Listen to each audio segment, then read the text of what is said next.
All right. Good evening, everyone. Good evening, good afternoon, because we got some people registering from um, a couple of different coasts. So excited to have you all here. My name is Jose Angel Aragus. I am the editor-in-chief of Salamander magazine, and I'm excited to invite y'all to this very exciting event. It is our first annual uh, Louisa Louisa Solano Memorial Emergent Poet Award. This award, I'm going to read off the website here. So this award is generously funded by Suffolk University's Ellen LaForge Memorial Poetry Fund. This award is given retroactively to a poet who has not published more than one full-length poetry collection at the time of their publication in Salamander. The award is named in honor of Louisa Solano, former owner of Cambridge's Grolier Poetry Bookshop, and a champion of poets and literary magazines. The award includes a monetary prize, a reading with the judge of the contest, and the publication of a chapbook of original work on our website. And what I'll add to that is one, we just today made the chapbook live. So the link I just placed in the chat is there for y'all if you want to click on it. You can find out more information about this award. And if you scroll down, you can click on the cover of the chapbook and have access to the file. So you can follow along later when Maria reads from it. But what I'll add is one, it was exciting to put together this award. The LaForge Foundation was very generous. I'm very excited to have Jim Henley in the audience who helped get this donation together and worked with us to see it into fruition. And yeah, just really excited. And when it came down to put this into motion, I was told about Louisa Solano, how she had this generous spirit and really advocated for underrepresented writers. And I thought, okay, well, I don't want to just do another poetry contest, right? Where it's like a cash grab, like 3 poems, $15, pay to play. I'm like, no, if we're gonna do an award that's gonna be advocacy, that's gonna be opening doors for people. You don't hit them up for money. So I was like, okay, let's do this retroactive thing. And I did some research, and I know Rhino Poetry, great magazine, they do a version of this. They have what they call their editor's prize, which is similar. They take in submissions and then they select from what's accepted for a poem to win a prize, and then some runner-ups and like that. So kind of in that spirit, and a couple other places to do this. Yeah, this award is what happened is I selected Rajiv Mohabir for um, what's it called to be the judge, and I gave him 2 copies of the magazine, the latest issues, and I said, yeah, here are the people who qualify, and he selected Maria Picone's Maleficent in particular. That poem stood out to him, and you can read about what he had to say about it in the on the website as well. But yeah, and it's so far it's been such a fun thing to put together, and it's felt really meaningful. Since putting this award together, I did get a chance to read at the Grolier Poetry Workshop, and I was like, as soon as I got to Boston, I mean, that's one of the things about Boston. You get to Boston and everybody tells you about Boston. Everyone's excited to tell you about Boston. It's like, oh, this place, this neighborhood, it used to be nothing here, but then now we have all these buildings, especially like at the seaport area. That's kind of what you hear. And so with the Grolier, I knew about the Grolier before I even got to Boston. But being here and then getting to read at the place, I mean, this is going to sound like a knock, and it's not a knock. I was surprised at how small it was. It's kind of like this small room on the side of the Harvard bookstore. And as soon as I had that first reaction, I'm like, oh, this is rather small. I'm like, oh, but this feels right. The poem in it, the room in itself feels like a poem, feels like a small, statement of importance and poignancy. And so it felt great to kind of participate in the tradition of readings there. And it's great to have this connection with Salamander and Louisa Solano moving forward. But that is as much as I have for an intro. I am now going to do actual introductions. Let's see, still admitting people. Give me just a moment.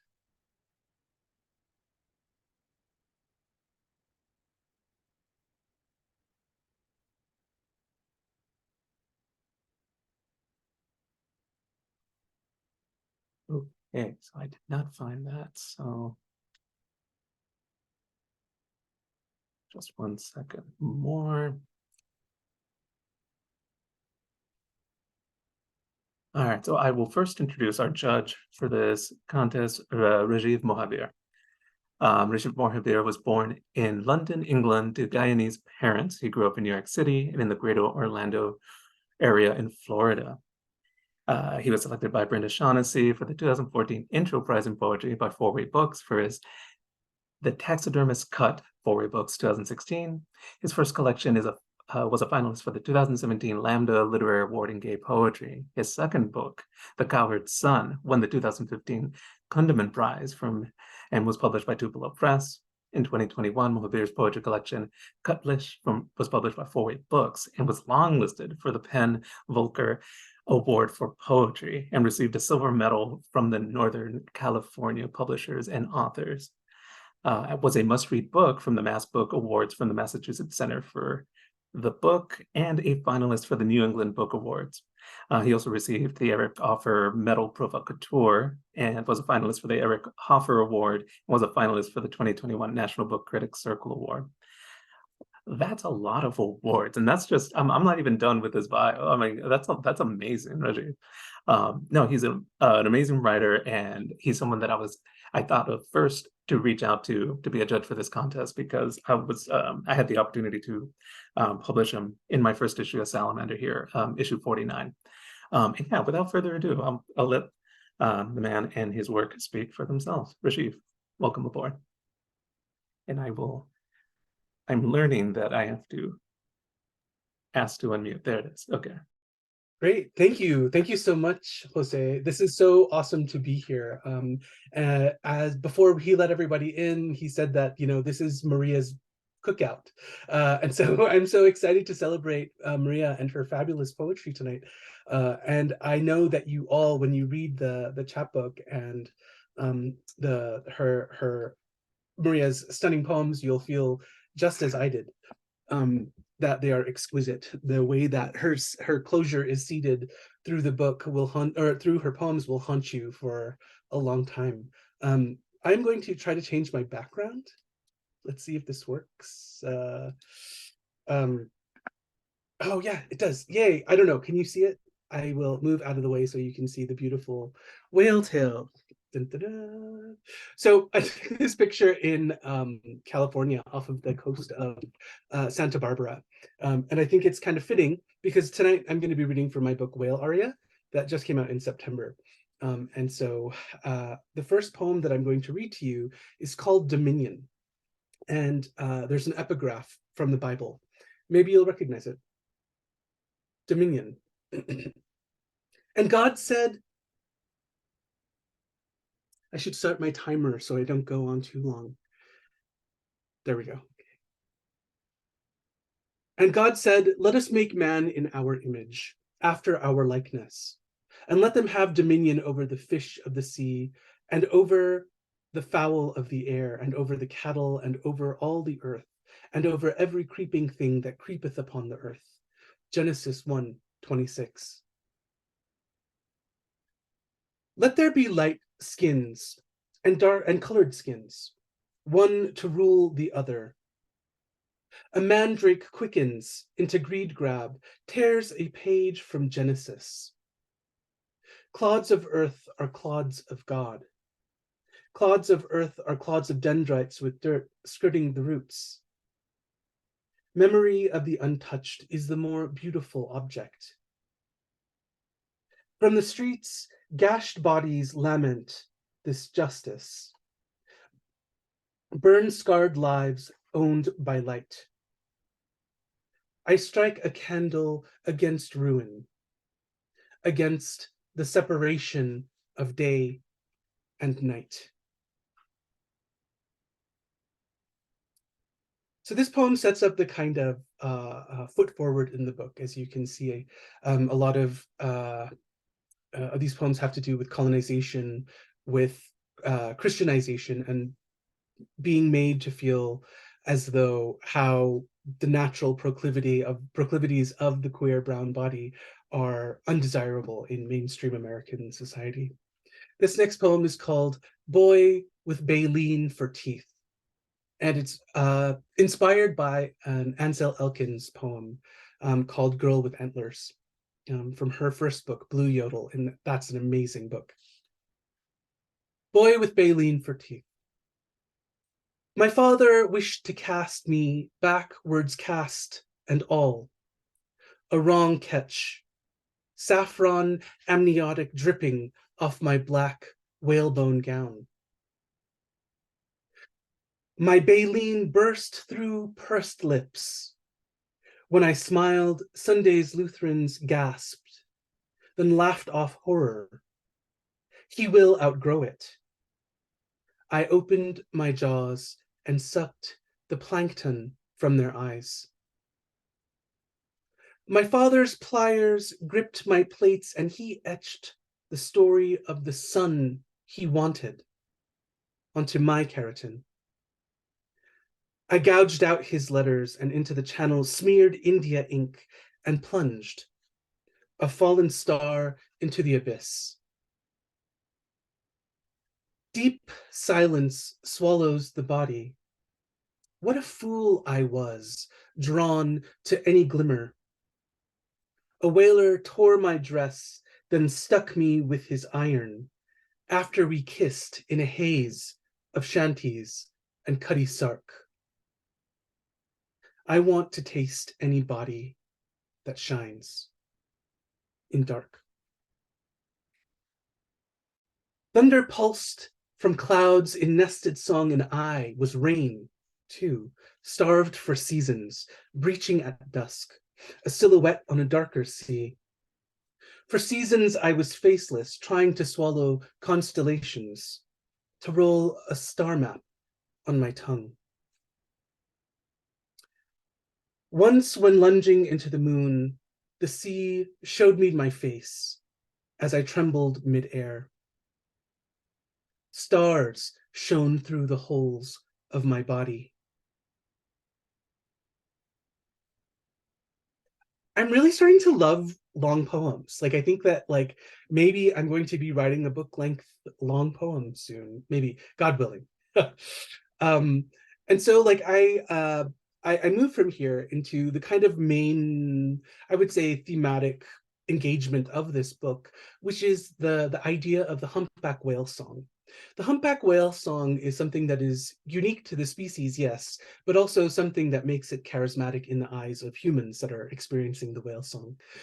You know, scientists such as Roger and Kathy Payne um, studied the repetition and the patterns within these humpback whale songs and found out that humpback whale songs are comprised of units and that are assembled into phrases and themes and then sung in performance of song. One of the astonishments that brings me great joy is to understand that humpback whales rhyme in their song and sing with regularized patterns. So I took this knowledge and I developed a poetic structure based on a 2003 account by Eduardo Mercado, published in an article that he wrote called Stereotypical Sound Patterns of Humpback Whale Songs. It's so dorky, but I was just so fascinated by this. And I let myself fall down the rabbit hole and it produced a book. So, you know, hallelujah. And this one is in that whale song poem form. The thing that you should know is that instead of using direct rhyme, I use assonance because I feel like I've been traumatized by end rhyme. So I'll give you a look as to how it appears in the book. You'll see it's in you'll see that it's in tercets. Well, theoretically, never mind. Maybe you can see it here. And the last stanza is sonically unfamiliar in terms of where the poem is, and it asks other people to and other whales to respond in like to riff off of my own words. And this first poem is called this first whale song poem that I'll read to you tonight is called Immigrant Aria. And it begins with an epigraph by D.H. Lawrence, which says, there they blow, hot, wild, white breath out of the sea. Another thing to know is that when my family first came to the United States, we didn't have the correct papers, and it was in the early 80s where immigration laws were still draconian, but not as draconian as they are today. And so this kind of undergirds the poem. Immigrant aria. To swallow new names like krill, dive. You have few tides before you return to motion. Once this shrine was the abyssal plain. Once empire shackled you. Once you answered to monster, to dragon, spewing steam, fire bellowing in the surface of your hide. A migrant captured for brown skin's labor. Somewhere inside the darkness, where brews flame, a spirit hovers over the deep. Once before Adam named you illegal, you snaked, breaching into air. Spit out his poison, jaw clapped the swell. With your aft fin's trailing edge, churned surface to milk. In the beginning, you were formed with great light. I come from a lot of religious traditions. My family does. Hinduism is foundational to me and my family, as well as Christianity. And you could hear echoes of the Christian text in my poems already. But I'll also say that moving through the world, I'm learning. I've had ancestors who were Muslim, and I've lived in places where that were predominantly Buddhist, as well as occupied indigenous places like Hawaii specifically, and then right now I'm on Cheyenne, Ute, and Arapaho land, as well as other nations. So I'm going to read you a couple of pieces from what this poem is called, and it's called Whale Story.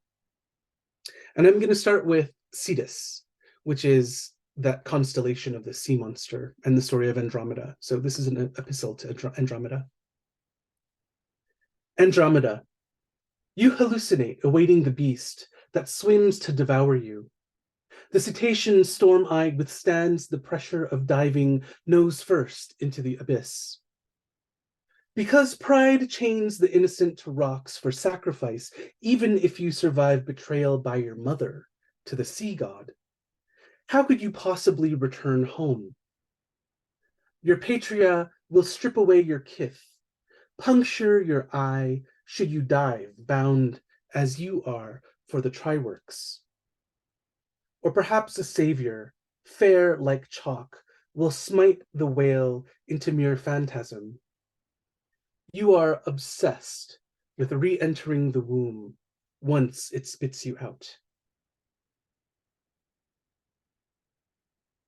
Bake Kujira, which is a ghost whale. In Japanese, there's a story of Japanese fishermen who encounter this whale that comes up out of the water and is just a complete skeleton. O phantom in calcium, queer apparition picked to the ghost. O wraith god of bone, is it due to microplastic, the hunt, or radiation that you rise up from the grave to unsettle rivers and tide, harrowing and intent to prophesy? Fish and birds warped and misshapen attend you. Plastic gouges their guts, rotting as midway albatross, drying conjoined as gray whales in Baja.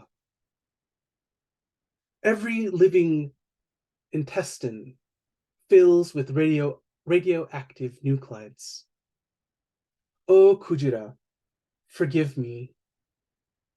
Forgive me my toothbrush.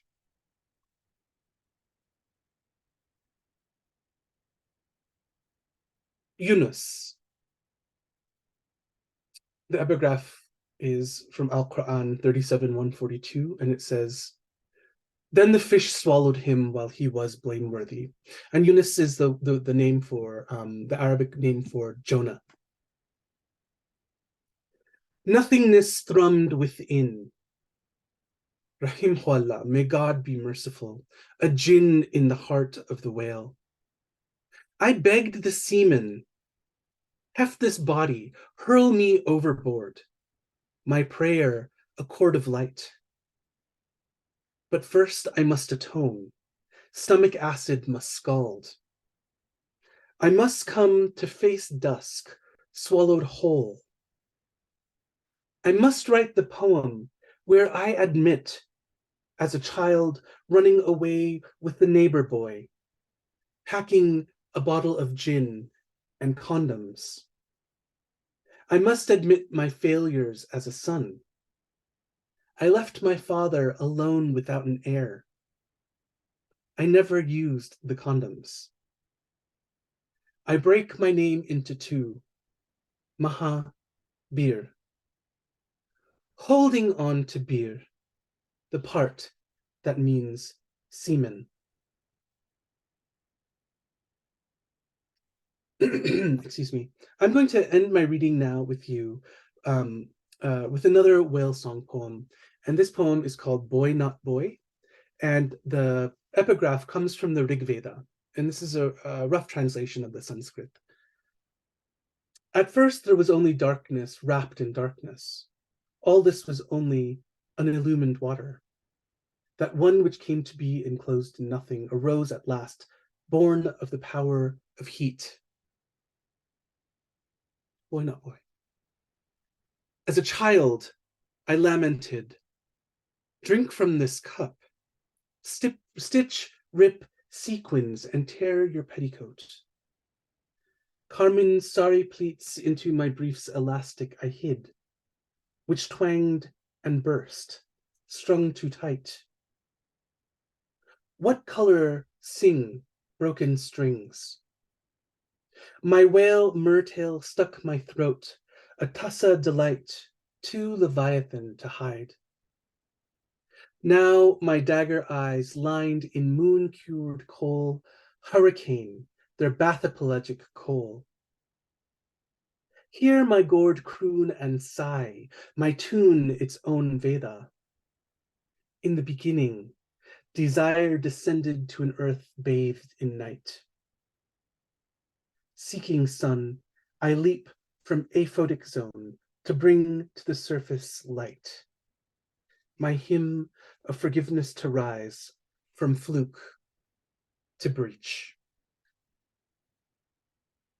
All right. Thank you so much. Yeah, thank you all so much for your attention. And thank you again, Jose, for asking me. And congratulations to Maria. I'm so excited to hear you read. Awesome. No, that was amazing. Man, I don't know, because like whales are a whole thing. And so for me and our household, me and my partner, yeah, I'm not going to explain it. We talk a lot about whales in this house. But the one thing I will share is the fact that just the storytelling you did in these poems, and I'm encourage people to check out the book. Um, what's it called? And the fact that you even like all the research you bring into it, but bringing in the D.H. Lawrence poem. I remember reading that like 10, 15 years ago and just being like, people imagine these things. That's amazing. Like bringing this world ago. So I love that you're continuing that conversation. And yeah, I always it's a fun moment when I turn to my students and I'm like, yeah, you know, we will talk about whales and share facts and be like, yeah, welcome to creative writing. We are now doing this. We are now studying this. What was the last one? Oh, someone had brought in a poem about a grandfather clock. And in order to make a point about like what kind of lexicon are you inviting into the poem, I brought up in the middle of class, I brought up a YouTube video, and I'm like, I'm sure YouTube has videos of the insides of a grandfather clock. And sure enough, I found footage of like the hammers and all the gears moving, and I'm like, hey, so like just the so much of the of what a poet does is scavenge details. And so thank you for the gift of those poems, Rajiv, because you listened and you scavenged for us, and just lovely.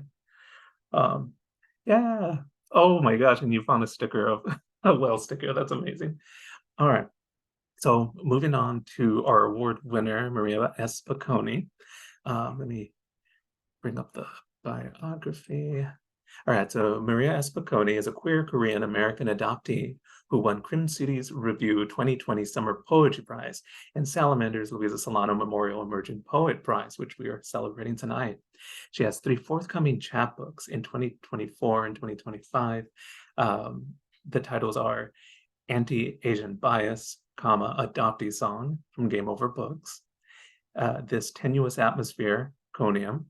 Maria was also published in Best Small Fictions, Festal Review, Orca, Reckoning, Cherry Tree, and more. She has received support from Juniper, Hambidge, Clarion West, the South Carolina Arts Commission, Lighthouse, Grub Street, Kenyon Review Writers Workshop, and Tin House Writers Workshop. She is Chestnut's Review's managing editor and edits Uncharted, The Seventh Wave, and Foglifter.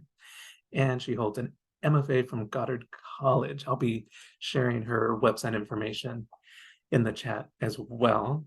Jose, don't look at the chat. That's not for you. You're hosting. And one thing I'll say too is like Maria and I met, I think it was through a Grub Street event. It was a Boston Writers of Color event. That's what it was.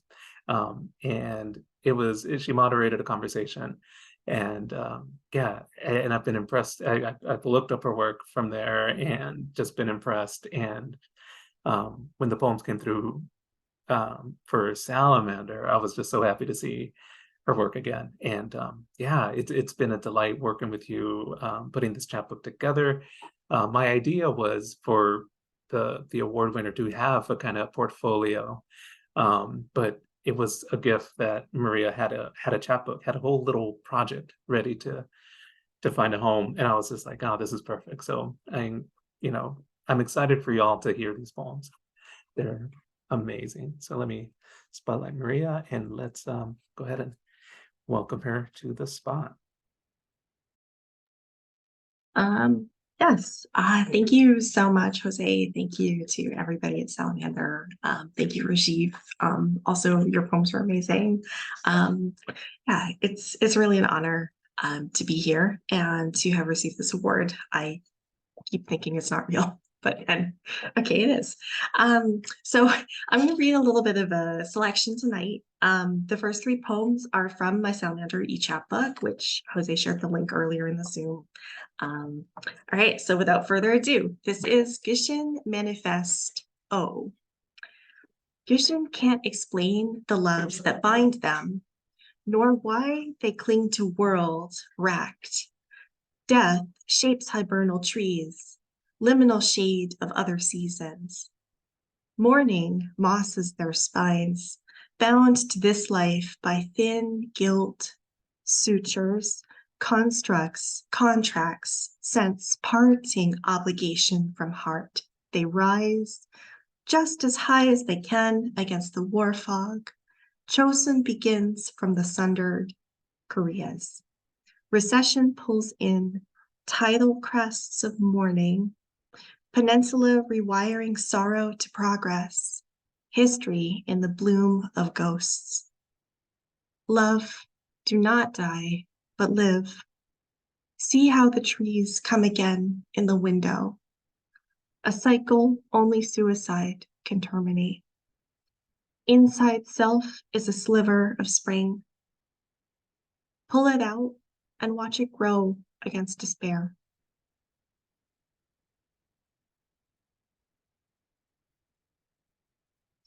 Okay. The second poem is called Applied Ethics Test Along the Atmospheric Border. Kill the sea with fire, they said. They did not know. The sea is an empathy warmed at a distance to the conflagration of nature, that someday hotels will float and constipate a melody along its surface. The fire is a malaise that burns 1,000 lives to erect a stadium to Ozymandias.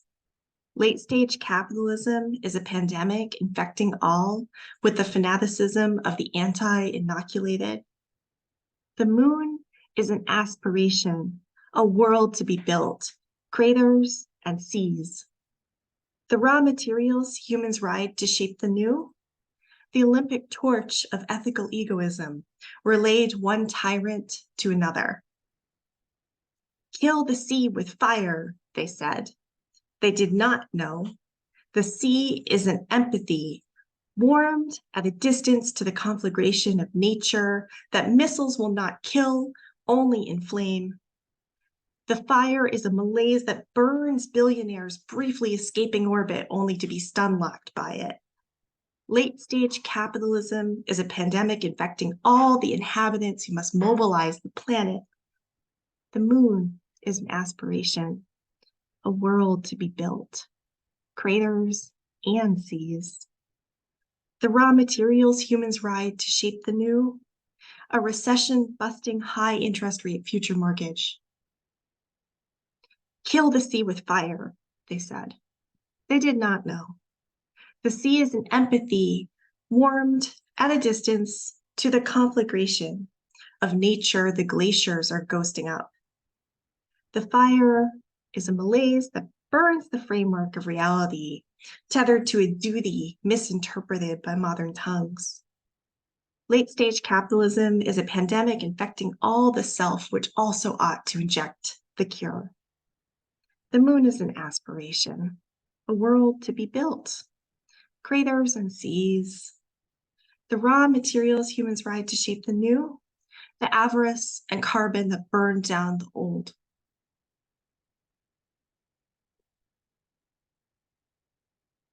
Right. This poem is called Sea and Fire. And actually, many of the poems in this chapbook, including the first poem that I read, are inspired by Franny Choi's Hangul Epicidarian. Glaciers no longer feed rivers neatly since humans dammed the world with Dokdo Takeshima Liancourt rocks. Masticated islands bleed out substance to ocean circular takebacks. This, our climate crisis, javelins seeking counterinsurgents. Korea, kill the sea or each other. Test launches postcard peninsula, haunts of last century's wars.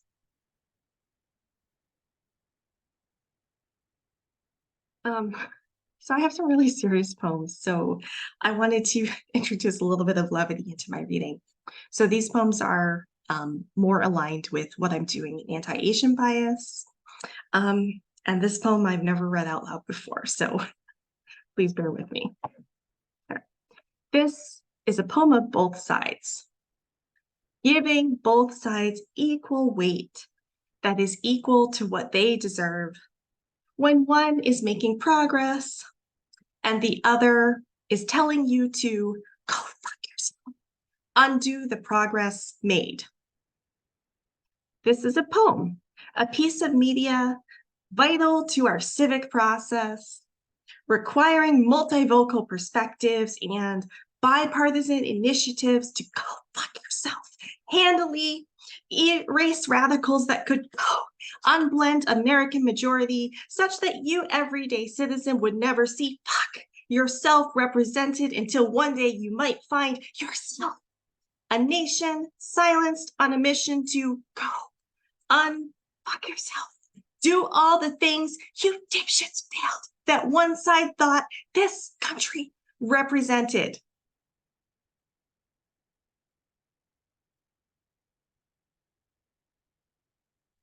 All right, this poem is called To the People Who Lodge Complaints About Kimchi to Me, a Registered Korean. And it's from my poet friends, Reina and Navila. Do you like Korean food? I love Korean food. Lean in close toward brooding conspiracy. But kimchi is... This trail loops round to the circuit of your limits. You think the gooks maintain an incensed shrine to kimchi. That's okay. I think 70% beef smells cancer and would never purport that to an entire race. But American cheese is a 3-year-old's fantasy wrapped in a factory placenta. I just can't get over it, you disclose to your erstwhile kimchi trauma therapist. Me? And it keeps happening. Maybe I should get paid for this, but I'd rather be dead anchovies supplying umami flavor. Get in the kimchi museum for 5K won. Educate yourself.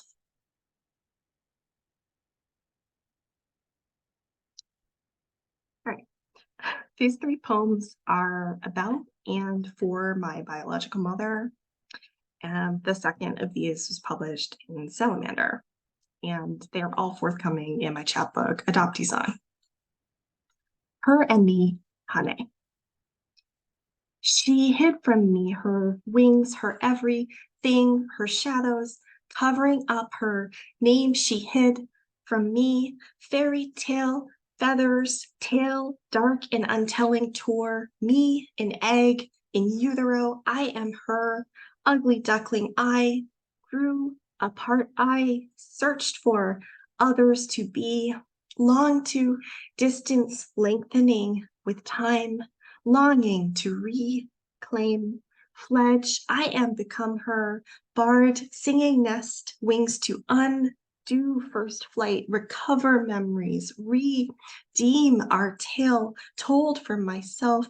I fashioned swan, honey, han connection, strengthening, subjunctive fog, Allah, Alma, Allah, to what it will be, what I will be.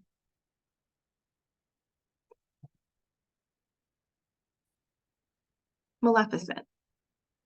1. In 7th grade, I learned to pray. In Spanish is rezar, edged like razor, work and worship. I learned adoption was life's sword, maldición, malediction, bendición, benediction, doubled and edged beatitude. I should give thanks, I learned. 2. She left her blood woven throughout her curse, benison, her hope, imprecation. I learned in high school, Latin cursus, track, trajectory, swooping back, pendulum, defixio, to fix her, defix her, to defix her, fix her. Gladius, sword of God, I raise my voice, recite this oration erasure, as taught to give praise. Gladiolus flower bowing, crimson in the pews. I learned. 3. Head bowed, do the work, the worship, Gladius Dei, Mater Dei. Kneel before my Savior's savor gratitude. I learned what words are twinned. Alma, soul, Allah, wing, why cracking, open language never made for you, cleaves, gladius meus, mater mea, pray, mother, that you are not made bad, making bad, not the bad doer, doing bad works, that your progeny can narrate, orate, explain away the curse with which you leveled her, swoop of sword, swoop of wing, Allah, Alma, Allah, Alma, I learned. 4. Magnificat anima meum dominum, exultavit spiritus meus in Deo, salutari meo, quia respexit humilitatem anculae suae, beata me dicent omnes. The swoop of these words, her same-sided wings, the razor of my life, it caught.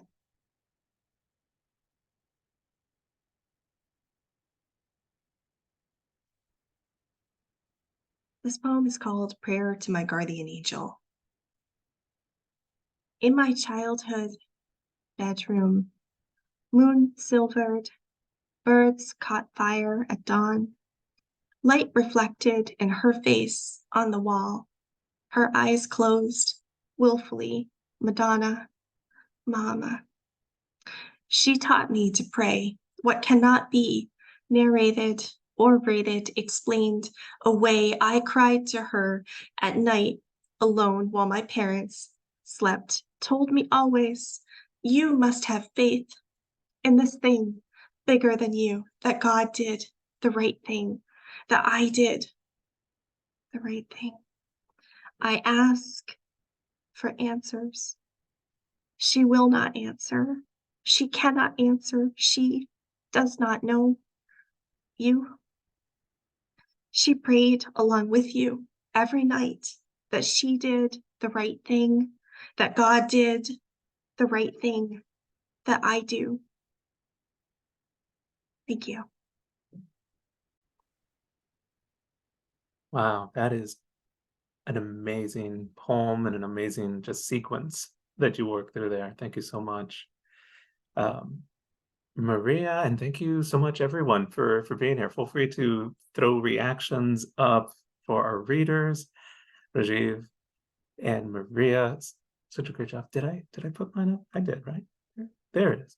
Bam, that guy. Yeah, no, thank you all so much. Such a great night of poetry. And just Maria, like I encourage y'all to check out the rest of the book. The poems read tonight are just a taste of the kind of formal ingenuity that she uh, is on display in this chapbook. Yeah, feel free to check it out. And yeah, thank you all for making time for poetry and for celebrating with us. Please stay tuned for um, this coming up next year, because we're going to do this annually. Yeah, we'll be working on that as it goes. And we're currently in production for issue 57, so look forward to that as well. Thank you everyone for coming out, and have a good night.